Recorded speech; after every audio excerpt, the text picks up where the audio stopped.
বলে, কে আপনি? এই মরুভূমির মাঝখানে রৌদ্রের মধ্যে দাঁড়িয়ে দাঁড়িয়ে কথা বলেন, কে আপনি? ঘরে আসেন। সৈয়দনা ইব্রাহিম বলে, না, আমার পরিচয় দিব না, ঘরেও আসবো না। মেয়েটা বলে, আপনি যদি ঘরে না আসেন আমি কিন্তু রাগ করব। সুবহানাল্লাহ কোন।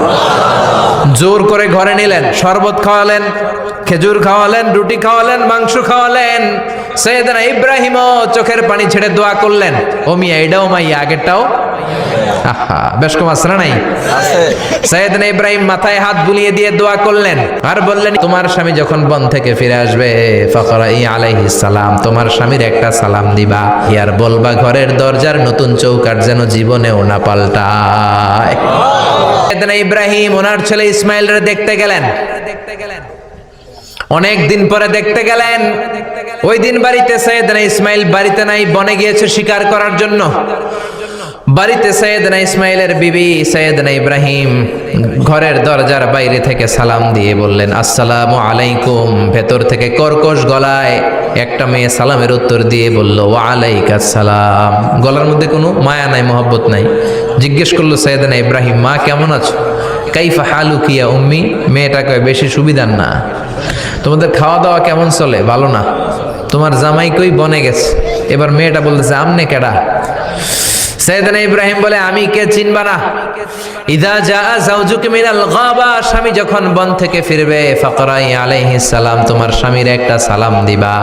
ওয়া মুরিহি আইগাইরা আতাবাতা বাবিহি, আর বলবা ঘরের দরজার চৌকাঠটা যেন তোমার স্বামী পাল্টে দেয়। এই কথা বলে বুখারীর বর্ণনা।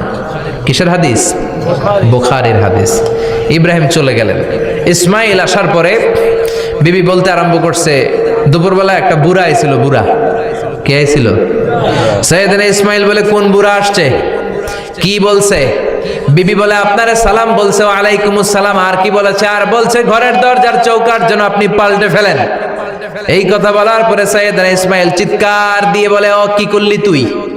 নিজের কপাল পড়লি, নিজের কপালে নিজে কুড়াল মারলি। ও মিয়া, চোর বোঝে চোরের সিগনাল, পুলিশ বোঝে পুলিশের সিগনাল, নবী বোঝে নবীর সিগনাল, ঠিক কিনা? সেদিন ইব্রাহিম যা বলছে ইসমাইল আলাইহিস সালাম ধরে ফেলছে।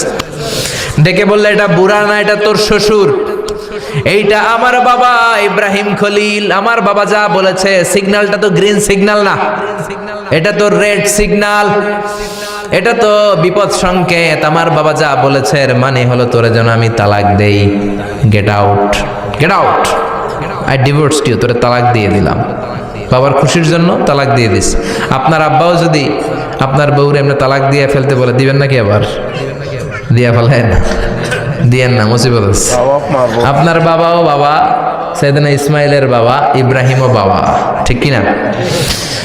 সৈয়দনা ইব্রাহিম মন গড়া কথা বলতেন না, আকাশ থেকে ওহী আসলে বলতেন। এই জন্য আপনার বাবা যদি বলে বউরে তালাক দিয়েন না, খবরদার, বাবারও বুঝাইবেন, বউরেও বুঝাইবেন, ঘরে সংলাপ করবেন, সমঝোতা করবেন। আমাকে দুই নেত্রী সংলাপ করে না তো কি হয়েছে, আমরা সংলাপ করব, ঠিক কিনা? ঘরে ঘরে আমরা সংলাপ শুরু করব, মিলাই দিবেন, হ্যাঁ, বুঝাই দিবেন, বাবারও বুঝাবেন, বউরেও বুঝাবেন। তালাক দেওয়ার ইসলামী যে সিস্টেম, এটাকেও মেনটেন করলে পৃথিবীতে কোনো তালাকই থাকবে না। ডিভোর্স রেট একেবারে কমে যাবে। এখন ঘরে ঘরে তালাক, ঠিক কিনা? তালাক দেওয়ার সিস্টেম হচ্ছে পঞ্চম স্টেপে যে তালাক, পঞ্চম ধাপে। প্রথম ধাপ হচ্ছে ফাইদুহুন্না, বউয়ের সাথে ঝগড়া হইলে ফাইদুহুন্না, বউরে কক্সবাজার বেড়াইতে নিয়ে যাও, বসুন্ধরায় শপিং করে দিবা, নানির লইয়া ঘুরতে যাবেন, যমুনা ফিউচার পার্কে নানিরে বেনারসি শাড়ি কিনা দিবেন, কসমেটিক্সের বক্স কিনা দিবেন। এই জন্য বললো ফাইদুহুন্না, বেপরদায় চললে ওয়াজ করবেন, নসিহত করবেন। এই জন্য বউয়ের সাথে যদি ঝগড়া হয় তালাক না, ইসলাম প্রথমে বলছে ফাইদুহুন্না, ওয়াজ করেন, বুঝান, ঘুরতে নিয়ে যান, শাড়ি কিনে দেন।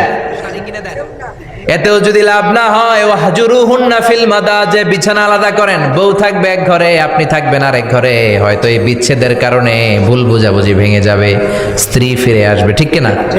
এতেও কাজ হয় না। তারপরে আল্লাহ বললেন ওয়াদ্রিবুহুন্না, এবার একটু শাসন করেন। ঘুরতে নিলেন, কাজ হয় না, শাড়ি কিনা দিলেন, কাজ হয় না, রোম আলাদা করলেন, এরপরও কাজ হয় না, এরপর ওয়াদ্রিবুহুন্না, শাসন করেন। অনেকে এটার অর্থ করে বউরে পিটাও না, পিটানো না। বিশ্বনবী কোনোদিন বউয়ের গায়ে হাত দেয় নাই, ঠিক কি না? এই অদ্রিবহুন্নার শাব্দিক অর্থ হলো পিটাও, কিন্তু পারিভাষিক অর্থ হলো স্ত্রীকে একটু শাসন করো। মুফাসসিররা এই আয়াতের তাফসীর করতে যে হয়রান হয়ে গেছে। অনেকে বলছে ছোট্ট কাঠি দিয়ে পিটাও, আর বলে এই কথা শোনো না কেন, দুইটা বাচ্চা হয়ে গেছে, 3টা সন্তান হয়েছে, এখন সংসার ভাঙতে চাও কেন? অনেক মুফাসসির বলে মেসওয়াক দিয়ে বাড়ি মারো আস্তে আস্তে। অনেক মুফাসসির কয় কোল বালিশ দিয়ে পিটাও, যাতে হাত পা না ভাঙে, ঠিক কি না? ওয়াদ্রিবুহুন্না, শাসন করো। শাসনও যখন কাজ হয় না, তারপরে আল্লাহ বললেন ফাবাআসু হাকামাম মিন আহলিহি হাকামাম মিন আহলিহা। উভয় পক্ষের মুরব্বীরা বসবে, মিলায় দেওয়ার চেষ্টা করবে, এতও কাজ হয় না। 4টা স্টেপ শেষ, 5ম স্টেপে তালাক। তাও রাগের ছোটে যে আমরা বলে দিই 3 তালাক 22 তালাক, এভাবে না। তালাক 2 ধরনের, তালাক সুন্নি, তালাক আল বেদঈ। একটা সুন্নতি তালাক আর একটা বেদাতি তালাক। বেদাতি তালাক দেয়া যাবে না, সুন্নতি তালাক দিবেন। মানে প্রতি মাসে একটা। আপনার বউয়ের যখন মাসিক হয় না, যখন পিরিয়ড হয় না, আপনার বউ যখন সুস্থ আছে, ক্লিন আছে, তখন 1 তালাক। 1 মাসের মধ্যে ফিরে আনার সুযোগ আছে না নাই? 1 মাস পরে দিবেন 2য় তালাক। 2য় মাসেও ফিরে আনার সুযোগ আছে না নাই? ঘরে রাখবেন, হয়তো বিবিরে দেখে আপনার মনে ভালোবাসা জমবে, বিবির মন নরম হয়ে যাবে, বিবিকে ফিরে আনা যাবে। 3য় মাসে 3 তালাক যখন দিবেন, আর ফিরে আনার সুযোগ নাই। এটাকে বলে আত-তালাক আল বাইন আল বাইনুনা। এরপরে আর ফিরে আনার সুযোগ নাই। এই প্রসিডিউরগুলো যদি মেনটেন করেন, তালাক হবে? তালাক হওয়ার সুযোগ আছে? এজন্য এগুলো মেনটেন করে তালাক দিবেন, ডিভোর্স রেট কমে যাবে। ওমরে ফারুকের জামানায় এক লোক তার স্ত্রীকে 100 তালাক দিছে। কয় তালাক? এরকম ডাকাত বাংলাদেশও আছে না নাই? 100 তালাক দিছে। এখন ওয়াইফ যে ওমরে ফারুককে বিচার দিছে, ওমরে ফারুক বললো তোমার হাজবেন্ডকে ডেকে আনো। ডেকে আনা হলো, কিরে কয় তালাক দিছস? কয় 100 তালাক। দিবি 3 তালাক, 100 তালাক দিছস কেন? কয় মেজাজ গরম আছিল। ওমরে ফারুক বলে ঠিক আছে, বিচার হলো 3 তালাকে তোর বউ তালাক, বাকি 97 তালাক এখন তোর পিঠে পড়বে। সুবহানাল্লাহ পড়েন। এরকম যদি মাইট দেওয়া যেত জায়গা মতো, সব তালাক বন্ধ হয়ে যেত। চিল্লায় বলেন ঠিক কি না? এজন্য আপনার বাবা যদি বলে ও বাবা তোর বউরে তালাক দে, তালাক দিবেন না, বুঝাবেন। বাবারেও বুঝান, বউরেও বুঝান, বরকত দিবে কে? সাইয়েদনা ইব্রাহিম বললেন ঘরের দরজার চৌকাঠ পাল্টে ফেলো। মনে আছে ঘটনা? না ভুলে গেছেন বোধহয়? তালাক দিয়ে দিলেন বিবিকে। নতুন সংসার শুরু হলো। আরেকটা বংশীয় নেককার মেয়েকে বিয়ে করলেন।